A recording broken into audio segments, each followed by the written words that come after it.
Obari Gamba is a Nigerian poet and playwright and the author of Thunder Protocol and Length of Eyes, which was longlisted for the Nigerian Prize for Literature.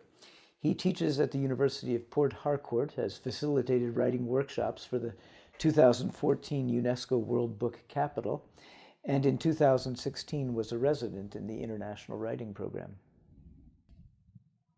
Hello, class. My name is Dr. Obari Gamba.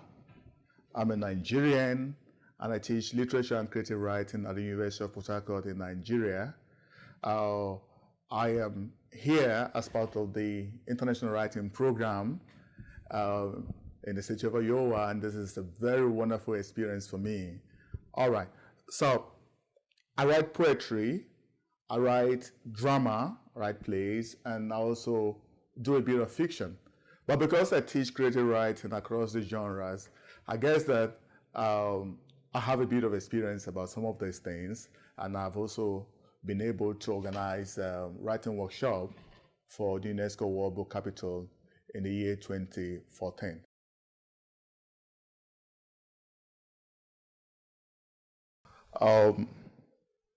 Today we're going to be talking about caste and community in fiction, and that's specifically about character and characterization, and it's a topic I like to talk about because I think it's a topic that is very, very central to literary creation, particularly with regard to the making of stories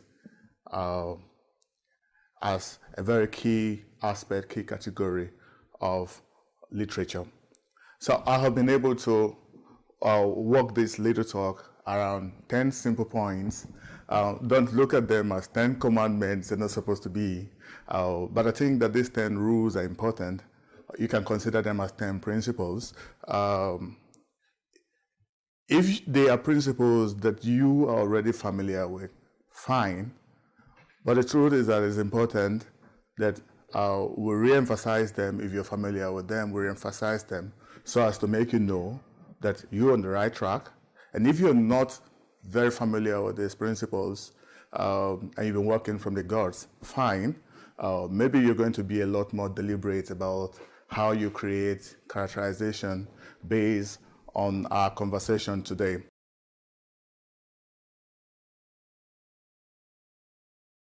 Now, the first thing I want to call your attention to is that a character is a personality that lives in a story. Okay? A character does not arrive in a story by accident. Now, what this means is that it is a responsibility of the author to put the character in a story deliberately. And this implies that the writer has a responsibility to shape a character to specific purpose.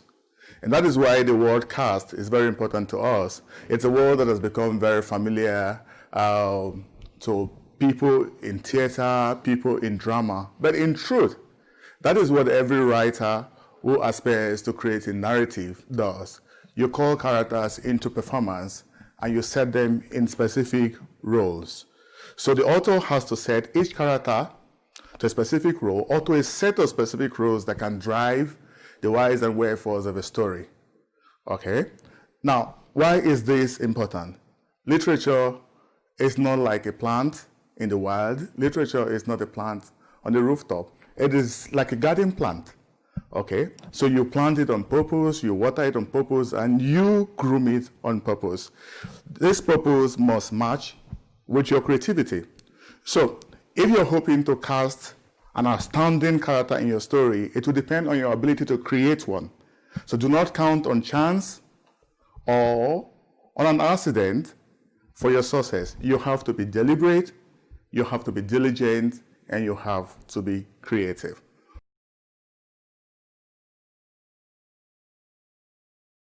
Point number 2. A character can be a human being, it can be an animal, it can also be extra-human or subhuman. All right. Now, these character types can be combined. Okay. You can use one type, you can use a combination of two types, you can use a combination of all the types. And I need to draw your attention to two examples. Look at George Orwell's Animal Farm, I mean, it's a novel that has achieved canonical acclaim for the representation of human and animal characters in that narrative. And then we also have a writer called Amos Totula, the author of The Palm Wine Drinker, who has been able to combine human and extra-human, subhuman characters in his story. Now, what these both authors have done is to adapt the strategy of the allegory. Okay, and this is not new. It is not new. It's a strategy that has been in existence from the earliest narrators who attempted to make their stories from the standpoint of the fable. So, and it dates back to the origin of mankind itself, our earliest attempt to make narratives.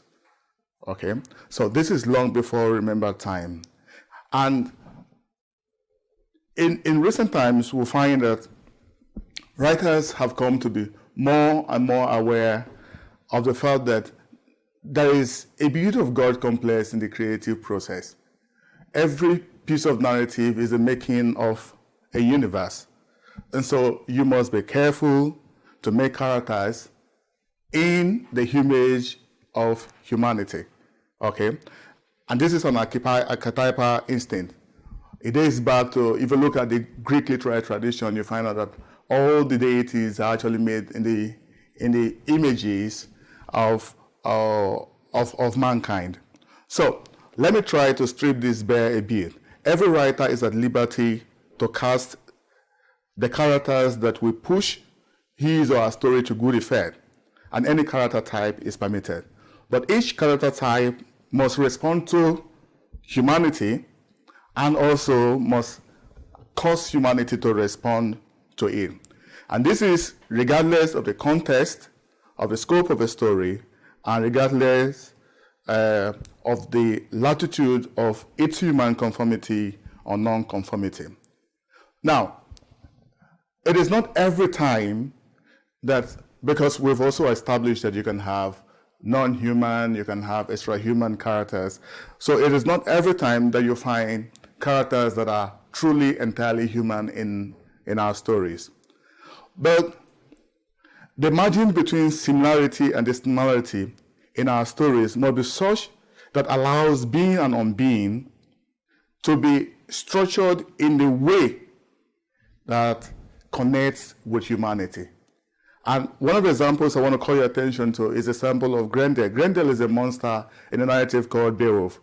But if you look at that character, non-human as it is, it ends its significance from the fact that it has this otherness or antithesis pitched against humanity in that narrative. So for a character to have event in the story, it must respond to humanity and cause humanity to respond to it. Now, the easier way to achieve this is to make all parts within the story to cross one another. And allegory achieves this intersection by making man and beast to speak and act alike as in Animal Farm, or man and spirit to speak and act alike as in The Palm Wine Drinker. And the point that is important to us is that if a writer is able to sufficiently apply this strategy, the gaps in this mode of representation will be sufficiently filled by humankind's suspension of disbelief. 3, a character is called a character because a character must possess characterization. It's simple. It is impossible to have a character without a personality. And so the query is, how logical is this personality? If a character is full of contradictions, that's fine, as long as the author has crafted this character specifically to fit into that purpose, into that design. So it is the author's or the writer's responsibility to design the attributes of a character. This design is what we call characterization, which indicates the makeup or the making of a character. Characterization is the identity that marks out each character. For instance, if you have a doctor in a story, that doctor has to speak and act as a doctor unless the doctor is sick or fraudulent or drunk or under some kind of pressure. So literary scholars call this verisimilitude, meaning that a story must have a resemblance with reality. And if it fails to do so, there must be sufficient internal logic within that story to show why it has failed to do so. So, to wrap this up a bit, identity has specific features: name, gender, age, marital status, ancestry, place of origin, place of abode, education and skill set, profession, public participation, travel, communication, health status, temperament, courage. Okay, now these are examples of the things that make every identity, every character stand out. And each of these elements is a very key factor that can stretch the story to very fascinating limits. For instance, if a character's name is Lisa, why is she Lisa? Who gave her the name? Her father? Her mother? Did her mother have an actress that was a very particular person and she decided to name her daughter after Lisa? Is she named after one of her grandmothers? Which of her grandmothers? Is she comfortable with the name? Is it a name that she's given to herself in revolt to the name that her parents gave to her? And this will be strands in the story that will be interesting to your reader. And then if you take gender is a very powerful thing because biology is a conditioner. Once you're born into the world as a man, there are a set of things that you have to contend with. I mean, they could be cultural, they could be systemic, and they're different in a number of ways from the way a woman comes into existence and negotiates her place in the world. So each of these features that we have mentioned is very, very, very important. How old is the person? Is the person young? If the person is young, is the person within the school age? Okay. If the person is old, and then we'll ask a lot of questions. Is the person healthy? Is the person sick? Is the person employed? I mean, all these go into the character makeup of a character and makes the character more appealing to us when we encounter them in the story. So, the features we have mentioned define a character, and the features must be clear or unclear to the extent of the story's content. Okay.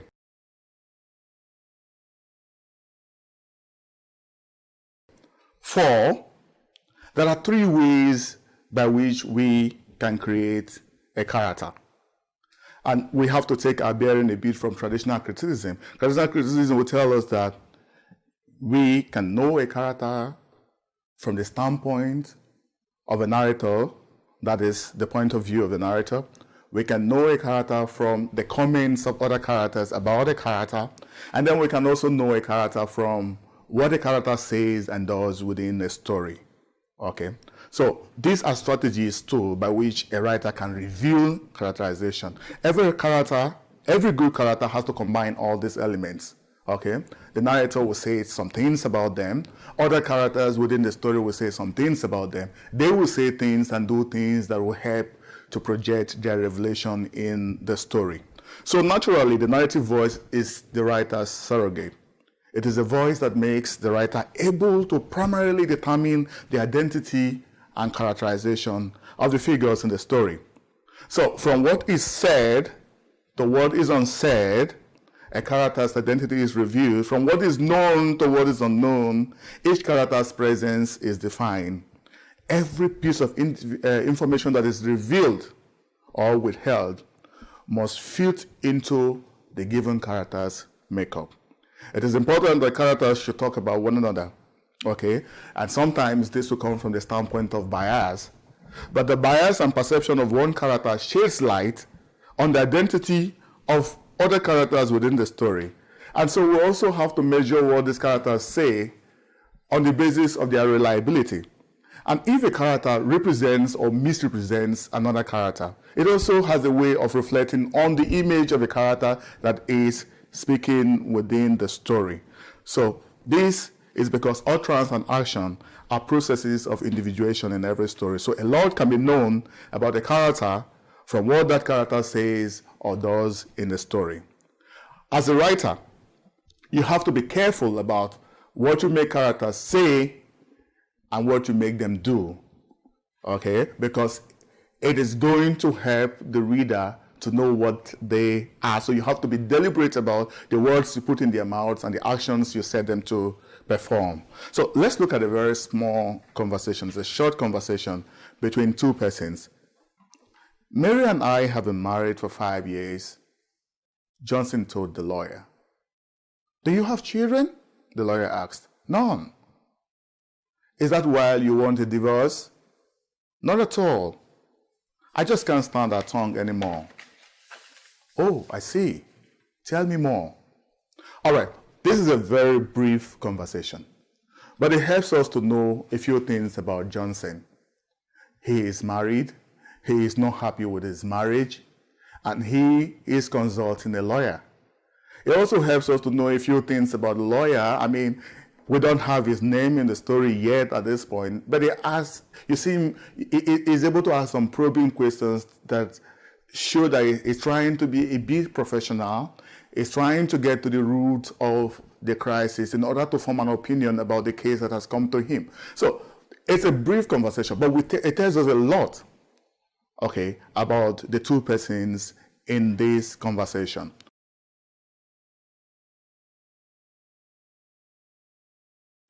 Point number 5 is that there can be no great story without great characterization.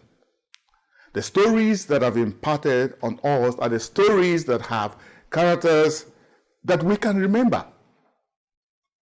So I call this the rememberableness of characters. It's a very funny term, so you have to pardon my neologism. But the point is, your characters must be characters that we can remember. And I'll have to point to 2 examples here. Look at the iconic African novel called Things Fall Apart by Chinua Achebe. To know Things Fall Apart is to know Okonkwo's story, and to know him as a character that is in contest with himself, is in contest with his community, and is also in contest with foreign intrusion. If you look at Thomas Hardy's The Mayor of Casterbridge, you also see Michael Henchard as a character that is in contest with himself, is in contest with his community, and is also in contest with time. And the case of Thomas Hardy's novel is particularly interesting because the subtitle tells us a lot about that novel. Hardy is very careful to call the novel The Life and Death of a Man of Character, and that's significant.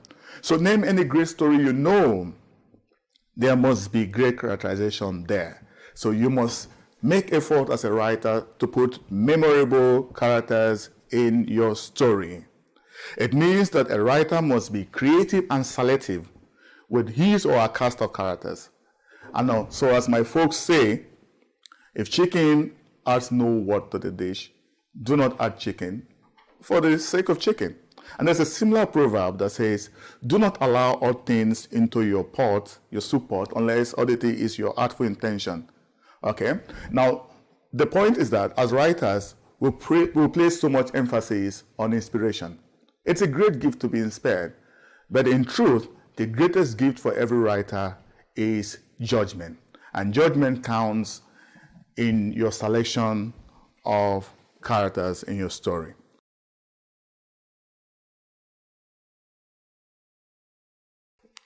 Point number 6, if a writer's senses are dead, a writer cannot create perceptive characters. Okay, now you know that our senses are important. I mean, our sight, our hearing, our taste, these are our senses. And they help us to perceive life and perceive existence. And that's where we get experience from. So it is important to know that it is a sum total of what you have perceived as a person that you're able to transfer into your creative process. And that's why the law says, what you do not have, you cannot give. It's a deep principle that governs creative writing too, and every creative process. Capacity will be built from experience. Your imagination will be built from experience. So a writer cannot create characters that will be more perceptive than he is.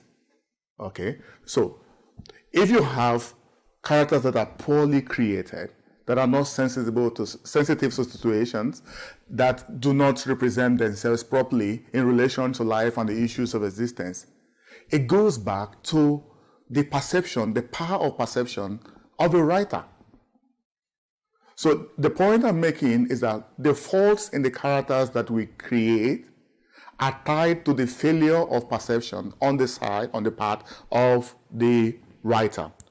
So, a writer does not have to be evil to create evil in a story, but the writer must know what evil is. A writer does not have to be good. I mean, we all love to be good people, but you don't have to be good to create goodness in your story, but you have to know what goodness is. And you can extend this rule to every other passion or situation that you have to create in your story.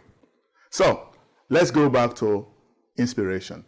We make a fetish of it, but in truth, it is what we know, how we know, what we do that makes the difference in every creative process.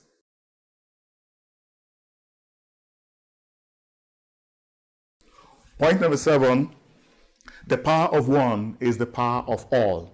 I like this principle because it's a principle that calls our attention to detail. The point is, if you cannot create your central character and your pivotal characters very properly, you cannot create a good community of characters. It's as simple as that. So, we like to have domino effect in our stories, but this domino effect can only come from the attention you pay to individual characters in your story. So if you pay attention to detail in the way you create your central character and the pivotal characters, you end up creating a community of characters that is interesting. So our characters will not be handled or may not be handled with the same depth, but every character must have the depth that is sufficient and consistent with the roles that they have in the story. Okay? So this is how to achieve a great cast of characters in your story.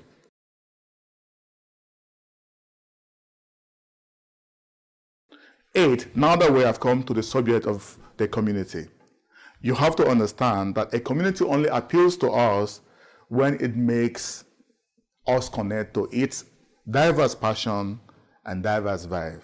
Okay, so you have happiness, you have sadness, you have love, you have hate, you have anger, you have sympathy, you have fear, you have all sorts of elements playing out in every community. It's like the community of a test is like the actual human community that we are part of.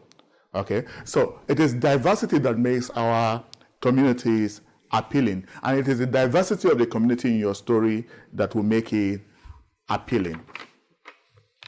So a writer cannot afford to create a community that inspires indifference in the reader. No, that's not going to work. Okay? If a writer cannot achieve anything at all, I mean, there's nothing you can achieve. You should at least create a community that would make your reader angry. But if you can go a little further to create a community that will make your reader laugh or cry, I mean, that is a great feat. So, while you make effort to create an interesting community of characters, do not reduce your effort to just sheer affectation. I mean, exhibitionism will kill your story. It will look like a circus. You have to be a lot more subtle than that. So, I'm going to wrap this up in 2 maxims. Be careful with salt and sugar. Okay? And then again, if you're going to serve your soup to your guests, it's not your soup. Okay, so you have to price that judgment and make it sound. Go for subtlety and balance. Now, one more point on community. Connection is important. A community of characters will only achieve impact on the basis of the connection or broken connection that the characters in that community share. And by the way, don't assume that a broken connection is wrong. A broken connection is actually a very, very powerful motif in a story. It is not the absence of connection. It is only a different kind of connection. So every reader will love to see how the characters within the story fit and function within the community. What's the relationship within them? How do they advance the story? How do they relate with one another? So remember, when you bring in characters into your story, if chicken does not add what to the dish, do not add chicken for the sake of chicken.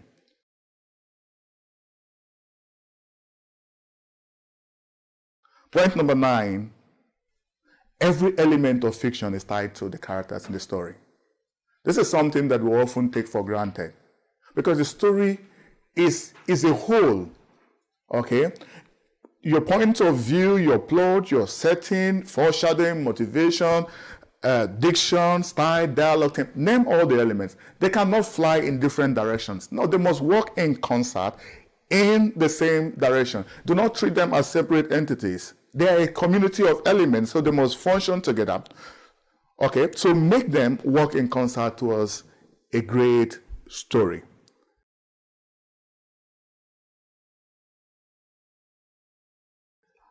Point number 10, and this is our last point, and this is a bit funny. We all have questions that we would like to ask God. And sometimes in our quiet moment, we ask these questions. Okay, and it is the same thing. If you decide to write a story, you have become a kind of God, a God figure over that story. So we're going to ask you, why did you create this character like this? Why did you create that character in this pattern or in that pattern? And you will not always be there to answer our questions. So we're going to hold the story itself accountable. So to save yourself from feeling what I call the test of taste, you have to endeavor to be your own first critic. And this is a very difficult thing for writers.